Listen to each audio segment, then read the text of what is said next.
Anya and the Whispering Wind. Deep in the heart of India lived a curious girl named Anya. She had eyes as bright as a peacock's feather and a spirit as free as the wind. One morning, a gentle breeze whispered in her ear, "Come, Anya, let's explore the wonders of our land." The wind, which Anya decided to call Vayu, first carried her to the magnificent Taj Mahal. "This," Vayu whispered, "is a monument of love, built by an emperor for his queen." Anya gazed at the shimmering white marble, imagining the stories it held. Next, Vayu whisked Anya away to the vibrant state of Rajasthan. They soared over majestic forts and bustling bazaars filled with colorful textiles and fragrant spices.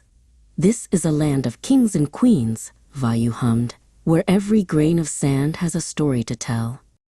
Their journey then took them to the serene backwaters of Kerala. Anya dipped her fingers in the cool green water as they glided past lush paddy fields and coconut groves. "Here," Vayu sighed contentedly, "life moves at its own gentle pace." Vayu then carried Anya to the mighty Himalayas.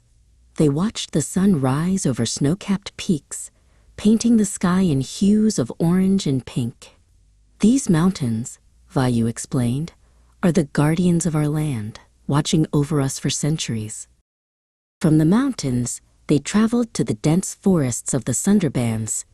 Anya spotted a royal Bengal tiger, its stripes a perfect camouflage in the tall grass. "This is a land of wild beauty," Vayu whispered, "where nature reigns supreme." Their next stop was the ancient city of Varanasi, on the banks of the sacred river Ganges. Anya watched as people bathed in the holy water and offered prayers to the rising sun.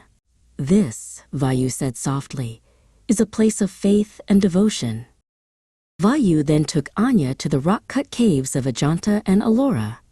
Anya marveled at the intricate sculptures and paintings that adorned the walls, telling stories of a bygone era.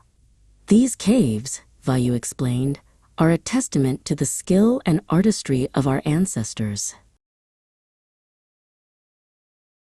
As their journey came to an end, Vayu brought Anya back to her home. "Our land is a treasure trove of stories," Vayu said, "and you, Anya, are its storyteller." From that day on, Anya shared the stories of India's historical and natural wonders with everyone she met. And as she spoke, the wind would carry her words far and wide, inspiring others to explore the beauty of their land.